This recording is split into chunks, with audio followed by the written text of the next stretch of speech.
अस्सलाम वालेकुम। Welcome to career 360।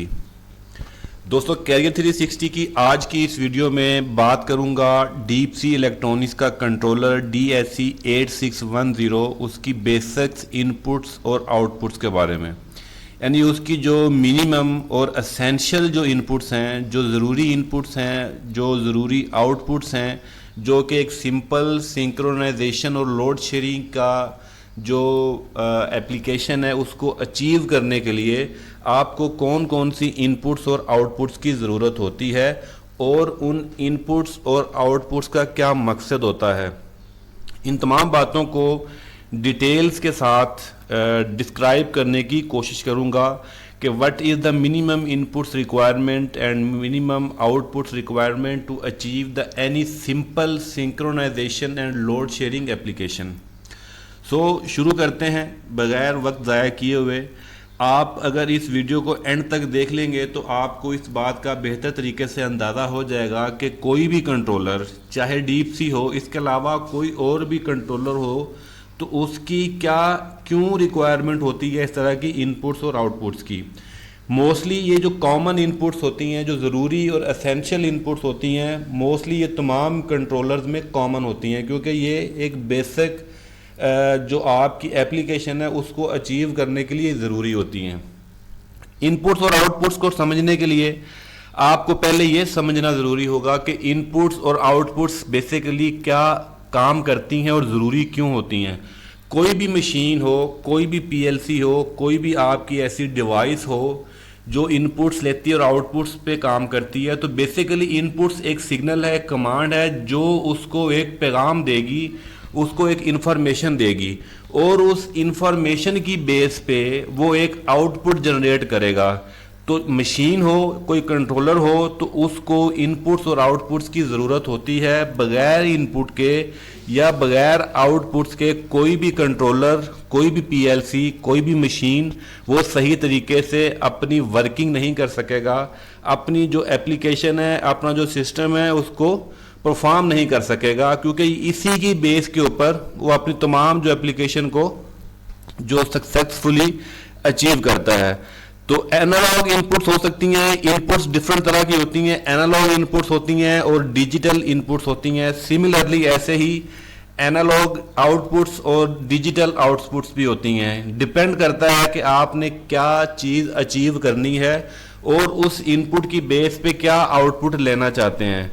तो किसी भी सिंक्रोनाइजेशन और लोड शेयरिंग की बेसिक एप्लीकेशन के लिए, एक बुनियादी एप्लीकेशन के लिए, अगर आप दो या दो से ज़्यादा अगर जेनसेट को आपस में सिंक्रोनाइज करना चाहते हैं या एक जनरेटर को किसी भी कॉमन बस के साथ फिक्स लोड के ऊपर अगर उसको शेयर करना चाहते हैं, उसको सिंक्रोनाइज करना चाहते हैं, तो आपको बेसिक कौन सी बुनियादी इनपुट्स चाहिए और कौन सी आउटपुट्स चाहिए।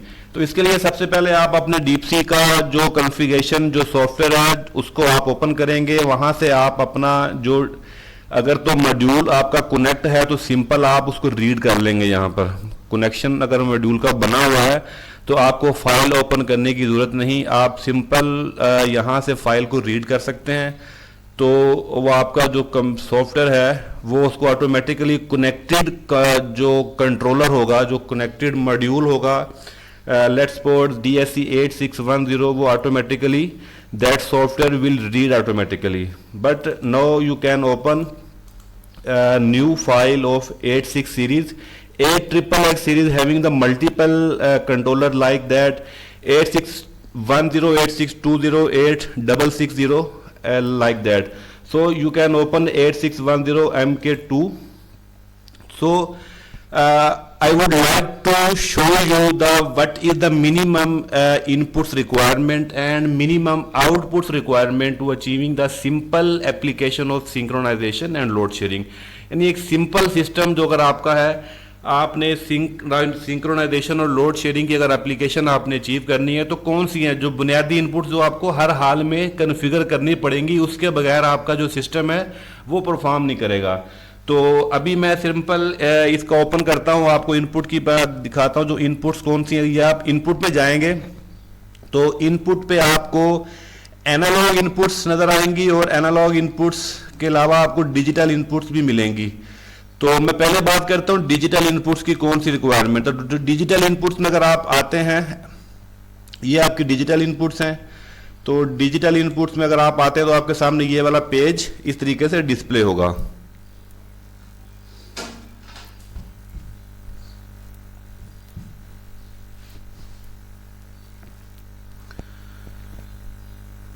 तो ये सबसे पहले अगर आप देखें तो ये आपके पास फंक्शन आएगा, यानी digital input A B C. ये how many inputs you have in the DSC 8610, you can count the 3 totally approximately 3 + 3 + 3 and plus 3, totally 12 inputs you can configure according to your requirement, according to your application। तो 12 input आपको मिलेंगी जो कि digital inputs हैं, उसको आप अपनी मर्जी से अपने हिसाब से आप उसको यूज कर सकते हैं। तो मैं बात करता हूं बेसिक इनपुट्स की, जो रिक्वायरमेंट क्या है तो उनकी बात करूंगा। तमाम इनपुट्स की भी आपको एक वीडियो मिलेगी इसमें, जिसमें तमाम इनपुट्स के बारे में इनफरादी तौर पर गाइड किया होगा। लेकिन अभी इस वीडियो में क्योंकि मैं सिर्फ आपको बेसिक इनपुट्स की बात कर रहा हूं कि जो मिनिमम रिक्वायरमेंट है आपकी सिंगल सिंपल सिस्टम को अचीव करने के लिए। तो सबसे पहले आपकी रिमोट स्टार्ट की एक इनपुट हो सकती है, ठीक है। आप रिमोट स्टार्ट ऑन लोड और रिमोट स्टार्ट ऑफ लोड, दो तरह की आपको इनपुट्स मिलेंगी। एक रिमोट स्टार्ट ऑन लोड होती है, एक remote start on load demand है, और एक रिमोट स्टार्ट ऑफ लोड है। तो आप इस हिसाब से इसमें से अगर आपने इसको लोड डिमांड के ऊपर चलाना है जेनसेट को, यानी अगर आपके 2 से ज्यादा सेट हैं और आप इसको चाहते हैं कि पहला जेनसेट चले और जब लोड बढ़ जाए तो दूसरा जेनसेट चले, फिर जब दूसरे का भी लोड बढ़ जाए जो लोड सेट किया हुआ है तो फिर तीसरा जेनसेट भी चल जाए, that is called auto load demand. तो अगर आप इसको लोड डिमांड के ऊपर इसको चलाना चाहते हैं तो आप सिंपली ये वाली इनपुट सेलेक्ट करेंगे, genset remote start on load demand. तमाम कंट्रोलर जितने भी आपके पास उस वक्त जनरेटर सिंक्रोनाइज हैं, अगर DeepC के कंट्रोलर 8610 कंट्रोलर्स हैं या 3 हैं, तमाम में यही इनपुट आप कॉन्फ़िगर करेंगे और इसी इनपुट को पैरेलल पे वो डिजिटल एक सिग्नल देंगे, एक नेगेटिव सिग्नल मिलेगा इनपुट बी के ऊपर। Let's suppose you have set the remote start on load demand input digital B. तो आप जो उसका पिन नंबर जो बी पर है, जो सेकंड इनपुट बनती है, आप उसके ऊपर एक पैरेलल सिग्नल दे देंगे कि उसके ऊपर नेगेटिव कमांड, जब भी आपको जेनसेट चलने होंगे तो उसके ऊपर नेगेटिव कमांड ऑटोमेटिकली रहेगी। तो ये कंट्रोलर ऑटोमेटिकली लोड डिमांड के ऊपर इस इनपुट की बेस की वजह से लोड डिमांड के ऊपर स्टार्ट और स्टॉप होता रहेगा, यानी चलता भी लोड डिमांड के ऊपर रहेगा और बंद भी लोड डिमांड के ऊपर रहेगा। अगर लोड कम हो जाएगा तो बंद भी ऑटोमेटिकली हो जाएगा। तो ये तो था लोड मैनेजमेंट के हवाले से, अगर आपने लोड डिमांड पर चलाना है। अगर आपने ये नहीं चलाना तो आप इसको जो है वो आपको यूज इसकी जरूरत नहीं है। आप रिमोट स्टार्ट ऑन लोड कर सकते हैं। रिमोट स्टार्ट ऑन लोड के आप रिमोट स्टार्ट ऑफ लोड और remote start on load. Of load में क्या होगा कि ब्रेकर क्लोज नहीं होगा। अगर ये इनपुट एक्टिव है तो ब्रेकर क्लोज नहीं होगा, जबकि ऑन लोड में आपका ब्रेकर क्लोज हो जाएगा ऑटोमेटिकली। तो नॉर्मली तौर पर हम जो इनपुट सेलेक्ट करते हैं वो remote start on load demand करते हैं, ठीक है। तो आप ये वाली इनपुट सेलेक्ट कर सकते हैं जिसके आपका लोड डिमांडिंग वाला जो फीचर है वो भी अचीव हो जाएगा और आपका ऑटोमेटिकली स्टार्ट और स्टॉप वाला फीचर भी अचीव हो जाएगा। उसके बाद जो आपकी जो इनपुट है, जो रिक्वायर्ड इनपुट है, वो जनरेटर क्लोज एक्सिलरी की इनपुट है। जनरेटर क्लोज एक्सिलरी जो कि आपको लाजमी देनी पड़ेगी। वो क्या है, अगर मैं इस इनपुट बी पर आता हूं, let's suppose I have set the input A eight as remote start on load demand and then the digital input B if you configure generator close auxiliary, यानी जेन क्लोज एक्सिलरी की input आपने वो देनी है, generator close auxiliary, और close to active होगा। ये input किस लिए होती है? ये इनपुट जो है बेसिकली फीडबैक सिग्नल है। जब ब्रेकर क्लोज होगा तो उसका जो नॉर्मली आपका ओपन कॉन्टैक्ट है वो क्लोज हो जाएगा। उस ओपन कॉन्टैक्ट से एक नेगेटिव सिग्नल, सेम बैटरी का नेगेटिव सिग्नल आप लूप बनाकर इस पॉइंट पर लगाएंगे, इस पिन नंबर पर लगाएंगे कि जो डिजिटल इनपुट बी बनती है। तो ये इनपुट है, लाजमी इनपुट है। अगर ये इनपुट आप कॉन्फ़िगर नहीं करेंगे तो आपका जो सिस्टम है वो अचीवेबल नहीं होगा। वो कंट्रोलर जो है आप उसको इस्तेमाल नहीं कर सकते। आपका सिंक वाला जो एप्लीकेशन है वो अचीवेबल नहीं है। ये फीडबैक सिग्नल देना जरूरी है। ये आप अपने ब्रेकर के नॉर्मली ओपन कॉन्टैक्ट से NO पॉइंट से लूप लेकर एक बैटरी नेगेटिव सिग्नल का इस पर लगा देंगे। जैसे ब्रेकर क्लोज होगा तो वो normally open point normally close open point close हो जाएगा और नेगेटिव सिग्नल इसको इस पिन नंबर पर मिल जाएगा और ये इसका स्टेटस हो जाएगा। इस कंट्रोलर को ये पता चल जाएगा कि इसका जो ब्रेकर है वो क्लोज हो गया होगा, क्योंकि ब्रेकर की कमांड भी यही कंट्रोलर देगा। तो इसने वेरीफाई करना होता है कि मैंने जो ब्रेकर क्लोज करने की कमांड दी है वो कमांड जो है वो सक्सेसफुल भी हुई है कि नहीं। तो ये इनपुट मिलेगी तो ये समझेगा कि वो कमांड जो है वो सक्सेसफुल हो चुकी हुई है, ब्रेकर क्लोज हो चुका हुआ है। तो कोई भी मशीन हो, कोई भी आपका PLC हो, वो जब भी कोई एक्टिविटी परफॉर्म करता है तो वो उस एक्टिविटी का एक फीडबैक लाजमी उसको चाहिए होता है, ठीक है। तो क्योंकि वो ह्यूमन तो है नहीं, इंसान तो है नहीं है, तो वो एक मशीन है, तो उसको उसका फीडबैक देना जरूरी होता है किसी भी एक्टिविटी का। तो ये एक तरह का फीडबैक है। तो ये आपकी इनपुट है जो कि ब्रेकर की आपकी इनपुट है। रिमोट स्टार्ट की इनपुट आपने लेनी है, स्टार्टिंग की और ब्रेकर क्लोज की आपने इनपुट लेनी है। इसके अलावा आपके पास और जो इनपुट्स हैं वो अकॉर्डिंग टू आपकी जो है एप्लीकेशन के ऊपर डिपेंड करेगा, आपकी क्या एप्लीकेशन करना चाहते हैं, आप किस तरह की अचीवमेंट करना चाहते हैं। ये दो इनपुट जो है ये बेसिक हैं और जरूरी इनपुट्स हैं आपकी। अच्छा, इसके बाद अगर मैं आउटपुट्स की बात करूं तो आउटपुट की तरफ अगर मैं जाता हूं तो डिजिटल आउटपुट्स हैं, आउटपुट्स डिजिटल आउटपुट्स।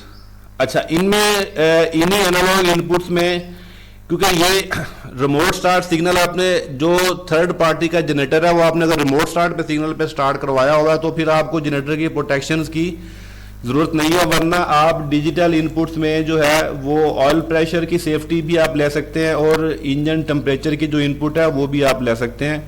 वो डिपेंड करता है ऑयल प्रेशर स्विच की आप सेफ्टी ले सकते हैं। अगर आपका यही कंट्रोलर डायरेक्ट जनरेटर के ऊपर लगा हुआ है तो ये बेसिक मिनिमम आपकी इनपुट की मैं बात कर रहा हूँ। तो इसमें जो भी इनपुट की बात कर रहा हूँ वो बुनियादी और जरूरी इनपुट की सिर्फ बात कर रहा हूँ कि जिसके बगैर सिस्टम लगा। यही कंट्रोलर आपका डायरेक्ट DG सेट के ऊपर लगा हुआ है, like that 8610 directly installed on the DG set, then you need to configure the oil pressure switch, digital input भी और एनालॉग इनपुट भी, दोनों इनपुट आप कॉन्फ़िगर कर सकते हैं। तो ये ऑयल प्रेशर स्विच लगा सकते हैं और वहाँ यहाँ पर आप इसका टेम्परेचर की जो सेफ्टी है उसको आप यूज़ कर सकते हैं, जो आपका टेम्परेचर के हवाले से आएगी आपकी सेफ्टी। अगर इसमें लिस्ट में देखें आप, ऑयल प्रेशर का स्विच है और इसमें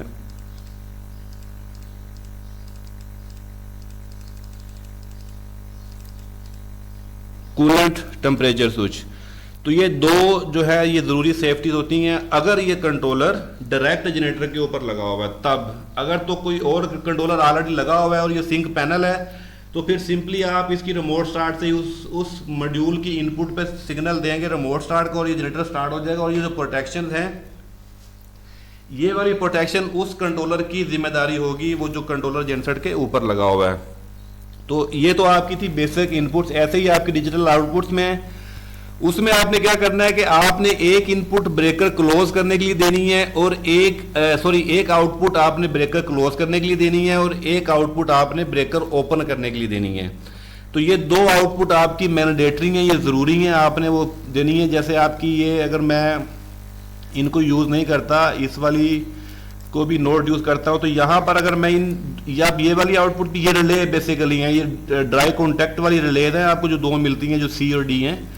ये आपको EF से आपके पास ये मजीद जो 2, 4, 6 और 8, टोटल 8 ये और 2, तो 10 आउटपुट्स हैं आपके पास। तो यहाँ पर आप क्या करें कि अगर इसमें से कोई भी आउटपुट कन्फिगर करनी है तो आप यहाँ पर इस्तेमाल कर सकते हैं। इसको नोट यूज करके मैं यहाँ पर इनमें से कंट्रोल पर आए, कंट्रोल में आप लोडिंग स्विचिंग पर आए, लोडिंग स्विचिंग पर आकर आपने यूज करनी है जेन क्लोज आउटपुट।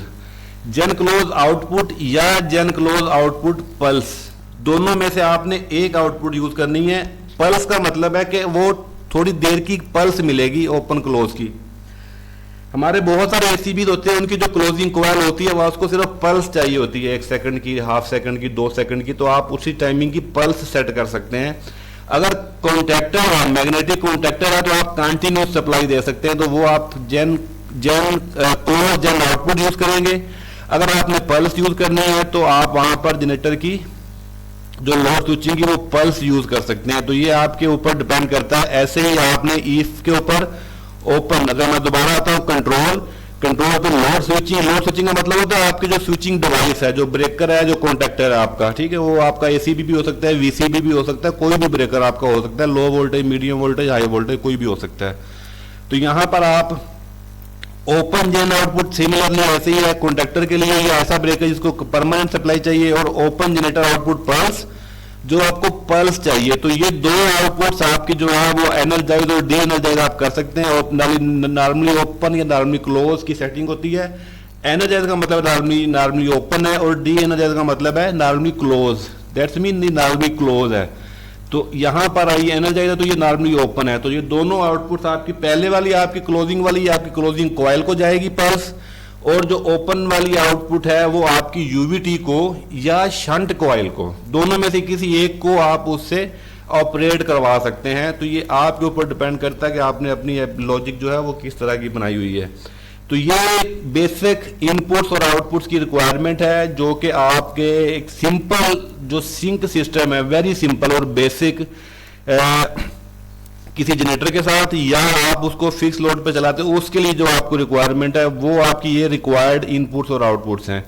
इसके अलावा आपको नहीं चाहिए। बाकी जितनी भी इनपुट्स और आउटपुट्स हैं वो आपकी एप्लीकेशन के अकॉर्डिंगली है। आपकी एप्लीकेशन कम्प्लेक्स किस्म की है, आपकी एप्लीकेशन में आप मल्टीपल आउटपुट्स यूज कर सकते हैं, तो उसके लिए दूसरी वीडियो है वो आप देखें, उसमें आपको तमाम आउटपुट्स के बारे में ब्रीफली बताया जाएगा कि कौन सी आउटपुट किस लिए होती है और कौन सी इनपुट किस मकसद के लिए होती है। ठीक है, तो उम्मीद करता हूँ आपको ये सिंपल जो है वीडियो है ये आपको समझ आई होगी कि किसी भी सिंक सिस्टम के लिए जो बुनियादी जो बेसिक इनपुट्स और आउटपुट्स हैं वो कौन सी होती हैं, यानी डिजिटल इनपुट्स और एनालॉग इनपुट जो कि कन्फिगरेबल इनपुट्स होती हैं।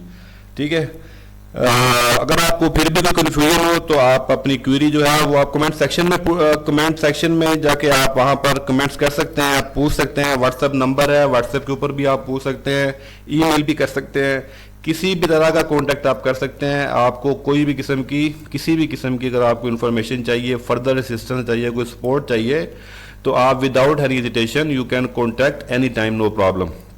मिलते हैं अगली किसी शानदार वीडियो में, तब तक के लिए अपना ख्याल रखिएगा। Wish you all the best of luck. Allah Hafiz.